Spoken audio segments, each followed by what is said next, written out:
안녕하세요. 몸도 마음도 건강한 부자 건부입니다. 여러분, 오늘은 정말 특별한 분을 모셨습니다. 요즘 건강에 관심이 많으신 분들 사이에서 화제가 되고 있는 맨발 황토길 걷기에 대해서 이야기해 보려고 하는데요. 15년간 자연치유를 연구하고 계신 박영환 선생님을 모셨습니다. 안녕하세요. 안녕하세요. 만나서 반갑습니다. 선생님, 사실 맨발로 걷는다는 것 자체가 현대인들에게는 조금 낯선 개념일 수 있을 것 같은데 어떻게 이 분야에 관심을 갖게 되셨나요? 사실 저도 처음에는 반신반의했어요. 10년 전쯤 심한 스트레스와 불면증으로 고생하던 시절이 있었는데 우연히 지인의 추천으로 황토길을 맨발로 걸어보게 됐거든요. 그런데 정말 신기하게도 한 달 정도 꾸준히 하니까 잠도 잘 오고 몸이 한결 가벼워지는 느낌을 받았어요. 오, 그렇군요. 그래서 본격적으로 연구를 시작하신 건가요? 맞아요. 개인적인 경험이 너무 좋다 보니까 이게 과연 과학적으로도 근거가 있는 건지 궁금해져서 관련 논문들도 찾아보고 해외 사례들도 많이 연구해봤죠. 그럼 먼저 기본적인 것부터 여쭤볼게요. 맨발 황토길 걷기가 정확히 뭔가요? 말 그대로 신발이나 양말을 벗고 맨발로 황토가 깔린 길이나 황토로 만든 트랙을 걷는 건데요. 여기서 중요한 건 황토라는 소재예요. 황토는 우리나라 전통적으로 사용해온 자연 소재로 원적 외선을 방출하고 음이온을 발생시킨다고 알려져 있거든요. 아, 그럼 그냥 일반 흙길을 맨발로 걷는 것과는 다른 건가요? 네, 상당히 다르죠. 물론 일반 흙길을 맨발로 걷는 것도 나름의 효과가 있어요. 이를 어싱 또는 그라운딩이라고 부르는데 땅과 직접 접촉함으로써 지구의 자연스러운 전기를 몸으로 받아들인다는 개념이거든요. 하지만 황토의 경우에는 여기에 추가적인 효과들이 있어요. 황토는 다공질 구조로 되어 있어서 습도 조절 기능이 뛰어나고 발바닥을 자극할 때도 적당한 거칠기를 제공해주죠. 그럼 이런 맨발 걷기가 언제부터 시작된 건가요? 사실 인류가 신발을 신기 시작한 게 얼마 안 돼요. 불과 몇만 년 전부터죠. 그 전까지는 수백만 년 동안 맨발로 생활했거든요. 현대적인 의미의 맨발 걷기 운동은 2000년대 들어서 서구에서 체계화되기 시작했어요. 특히 미국의 클린턴 오버 박사가 2010년에 어싱에 관한 연구를 발표하면서 주목받기 시작했고, 우리나라에서는 2010년대 중반부터 황토길을 활용한 맨발 걷기가 인기를 얻기 시작했죠. 그럼 일반적으로 어떤 사람들이 많이 하시나요? 정말 다양해요. 당뇨, 고혈압 같은 만성질환을 앓고 계신 중장년층 분들이 많고, 스트레스가 심한 직장인들, 그리고 의외로 운동선수들도 많아요. 부상 회복이나 컨디션 조절 목적으로 하시는 경우가 많거든요. 최근에는 아이들을 데리고 오시는 부모님들도 늘고 있어요. 아토피나 알레르기 때문에 자연 치유를 찾으시는 분들이 많으시죠. 그럼 본격적으로 좋은 점들부터 얘기해 볼까요? 어떤 효과들이 있나요? 정말 많은 효과들이 있는데 크게 몇 가지로 나눠서 말씀드릴게요. 첫 번째는 혈액순환 개선이에요. 발바닥에는 우리 몸 전체와 연결된 반사구들이 있거든요. 황토의 적당한 자극이 이 반사구들을 마사지해주면서 혈액순환이 좋아져요. 실제로 적외선 체열 촬영을 해보면 맨발 걷기 전으로 발끝의 온도가 확실히 올라가는 걸 확인할 수 있어요. 오, 정말요? 그럼 수족 냉증이 있는 분들에게도 좋겠네요. 맞아요. 특히 여성분들 중에 수족냉증으로 고생하시는 분들이 많은데 정말 효과가 좋아요. 제가 직접 상담했던 분 중에는 20년간 수족냉증으로 고생하시던 분이 3개월 만에 확실한 개선을 보신 경우도 있어요. 두 번째는 스트레스 해소와 정신건강 개선이에요. 맨발로 흙을 밟는다는 것 자체가 굉장히 원시적이고 본능적인 행위거든요. 현대인들이 잊고 살았던 자연과의 연결감을 회복하는 거죠. 그게 정말 스트레스 해소에 도움이 될까요? 네, 과학적으로도 입증되고 있어요. 맨발로 땅을 밟으면 코르티솔이라는 스트레스 호르몬 수치가 감소한다는 연구 결과들이 있어요. 또한 세로토닌과 엔돌핀 같은 행복 호르몬 분비가 증가한다고 알려져 있고요. 저도 개인적으로 가장 크게 느꼈던 부분이 이거예요. 하루 종일 컴퓨터 앞에 앉아서 일하다가 저녁에 30분 정도 황토길을 걸으면 정말 머리가 맑아지고 마음이 평온해지거든요. 그 외에 또 어떤 효과들이 있나요?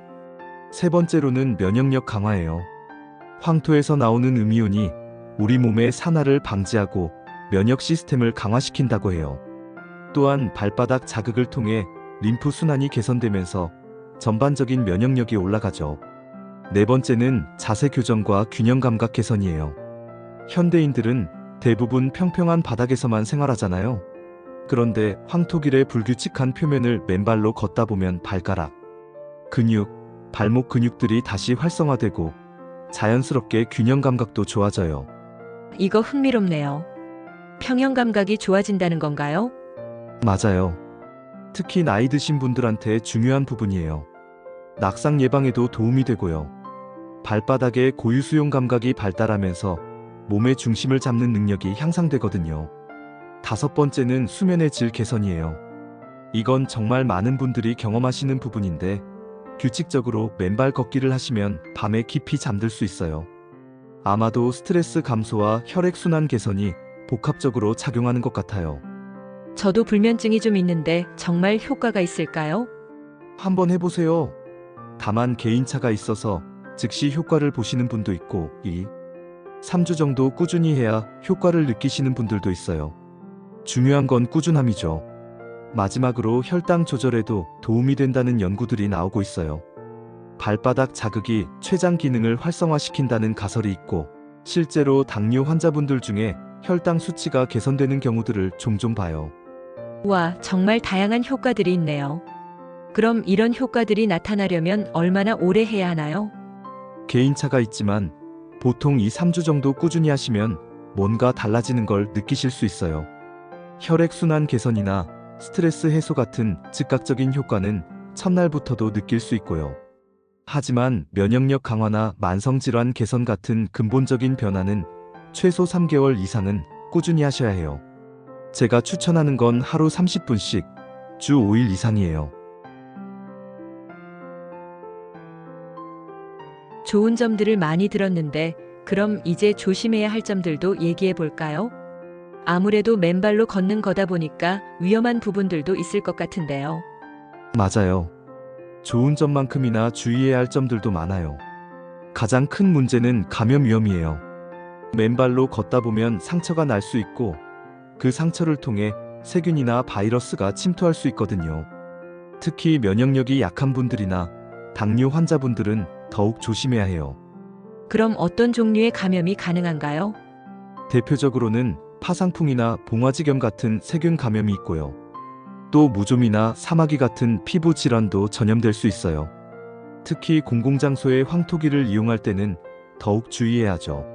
실제로 제가 상담했던 분 중에 황토길에서 작은 돌에 발을 다쳤는데 제대로 관리하지 않아서 염증이 심해진 경우가 있었어요.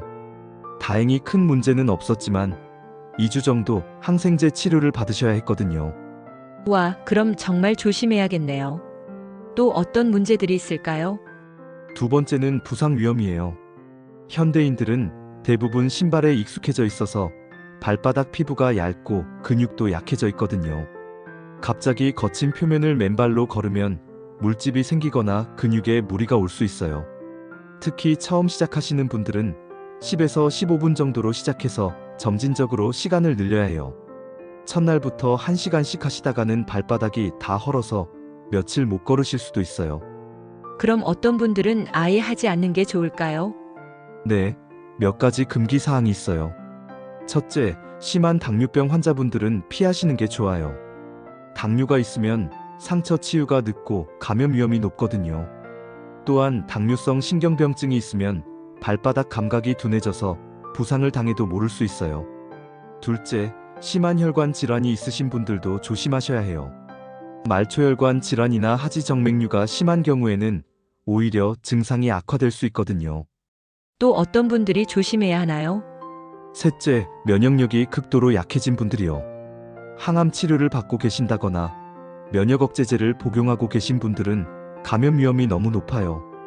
넷째, 발에 심한 변형이나 질환이 있으신 분들도 피하시는 게 좋아요. 족저근막염이 심하다거나 발가락 변형이 있는 경우에는 오히려 증상이 악화될 수 있어요. 다섯째, 임신 중이신 분들도 조심하셔야 해요. 특히 임신 초기나 말기에는 균형 감각이 달라지고 넘어질 위험이 있거든요. 그럼 건강한 사람들도 조심해야 할 점들이 있을까요? 물론이죠. 날씨 조건을 꼭 고려하셔야 해요. 너무 더운 여름에는 화상 위험이 있고 추운 겨울에는 동상 위험이 있어요. 비가 온 직후에는 미끄러질 위험도 있고요. 또한 황토길의 청결 상태도 중요해요. 동물 배설물이나 쓰레기가 있는 곳은 피하셔야 하고 가능하면 관리가 잘 되는 곳을 이용하시는 게 좋아요. 그럼 처음 시작하는 분들은 어떻게 해야 할까요? 단계적으로 접근하시는 게 중요해요. 첫 주에는 하루 10에서 15분 정도만 하시고 발바닥 상태를 꼼꼼히 체크하세요. 물집이나 상처가 생기면 즉시 중단하고 치료부터 하셔야 해요. 두 번째 주부터는 20에서 25분으로 늘리고 한 달 정도 지나면 30분까지 늘릴 수 있어요. 개인차가 있으니까 무리하지 마시고 몸의 신호를 잘 들으시는 게 중요해요. 그럼 제대로 하는 방법에 대해서도 알려주세요.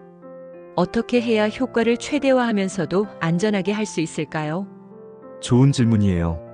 몇 가지 중요한 포인트들을 말씀드릴게요. 첫째, 준비 운동이 필수예요. 맨발로 걷기 전에 발목 돌리기, 발가락 스트레칭, 종아리 마사지 정도는 해주시는 게 좋아요. 갑자기 자극을 주면 근육이 놀랄 수 있거든요. 둘째, 걷는 방법이 중요해요. 뒤꿈치부터 착지하지 마시고 발 전체로 부드럽게 디디세요. 마치 계란을 밟는다는 느낌으로 살살 걸으시면 돼요. 아, 일반적인 걷기와는 다르게 걸어야 하는 거네요. 맞아요. 신발을 신고 걸을 때와는 완전히 달라요. 발가락도 최대한 펼치고 발바닥 전체로 지면을 느끼면서 걸으셔야 해요. 처음에는 어색하지만 금세 익숙해져요. 셋째, 호흡도 중요해요. 코로 깊게 숨을 들이마시고 입으로 천천히 내뱉으면서 걸으시면 스트레스 해소 효과가 더 좋아져요. 넷째, 마음의 상태도 중요해요. 휴대폰 보면서 걷지 마시고 발바닥 감각에 집중하세요. 명상하는 기분으로 걸으시면 정신건강 효과도 배가 돼요. 시간대는 언제가 좋을까요? 개인적으로는 저녁 시간을 추천해요. 하루 종일 쌓인 스트레스를 풀고 숙면을 위한 준비 시간으로 활용하시면 좋거든요. 하지만 아침에 하시는 분들도 많아요. 아침 맨발 걷기는 하루를 상쾌하게 시작하는데 도움이 되고요. 중요한 건 본인 라이프 스타일에 맞춰서 꾸준히 하는 거예요. 장소 선택은 어떻게 해야 할까요? 가능하면 관리가 잘 되는 전용 시설을 이용하시는 게 좋아요. 요즘은 많은 공원이나 스포츠 센터에서 황토길을 조성해 놨거든요. 집에서 하고 싶으시면 황토 매트를 구입하시는 것도 방법이에요. 다만 야외의 자연스러운 환경에 비해서는 효과가 좀 떨어질 수 있어요. 가장 중요한 건 청결하고 안전한 곳을 선택하는 거예요. 유리 조각이나 뾰족한 돌이 없는지 꼼꼼히 확인하시고 가능하면 다른 사람들도 많이 이용하는 곳을 선택하세요. 마지막으로 관리 방법도 알려주세요. 맨발 걷기 후에는 반드시 발을 깨끗이 씻으셔야 해요. 미지근한 물로 씻고 발가락 사이사이까지 꼼꼼히 닦아주세요. 작은 상처라도 생겼으면 소독약으로 처리하시고 며칠 관찰해보세요. 붓거나 고름이 나면 즉시 병원에 가시고요. 발바닥 피부가 너무 거칠어지지 않도록 보습제도 발라주시면 좋아요. 특히 건조한 계절에는 더욱 신경 써주셔야 해요. 선생님 말씀 정말 도움이 많이 됐습니다. 마지막으로 시청자분들께 당부하고 싶은 말씀이 있으시다면? 맨발 황토길 걷기는 분명히 많은 장점이 있는 좋은 건강법이에요. 하지만 만능은 아니라는 점을 말씀드리고 싶어요. 무엇보다 안전이 최우선이고 본인의 건강 상태를 정확히 파악한 후에 시작하시길 바라요. 특히 만성질환이 있으신 분들은 담당 의사와 상의 후에 하시는 게 좋겠어요. 또한 너무 과도한 기대는 금물이에요. 하루 이틀에서 극적인 변화를 기대하시기보다는 꾸준히 하면서 서서히 변화를 느껴보세요. 정말 좋은 말씀이네요. 저도 오늘 집에 가서 한번 시작해봐야겠어요. 처음에는 짧게 시작하세요. 15분만 해도 충분해요. 그리고 몸의 신호를 잘 들으시면서 점진적으로 늘려가시길 바라요. 네, 시청자 여러분도 오늘 들으신 내용을 참고하셔서 안전하고 건강한 맨발 걷기 시작해 보시길 바랍니다. 다만 한 가지 더 강조하고 싶은 건 이런 자연치유법도 좋지만 기본적인 의학적 치료를 소홀히 하시면 안 된다는 점이에요. 보완적인 건강법으로 활용하시길 바라고요. 맞습니다. 정말 중요한 말씀이에요. 맨발 걷기는 기존 치료를 대체하는 게 아니라 보완하는 건강법이라는 점 꼭 기억해 주세요. 네, 오늘 박영환 선생님과 함께 맨발 황토길 걷기에 대해 알아봤습니다. 도움이 되셨길 바라고 건강한 삶을 위해 오늘부터 작은 변화 시작해 보시길 바랍니다. 그리고 맨발 걷기 경험담이 있으시면 댓글로 알려주세요. 지금까지 몸도 마음도 건강한 부자 건부였습니다. 구독과 좋아요는 저에게 큰 힘이 됩니다. 감사합니다.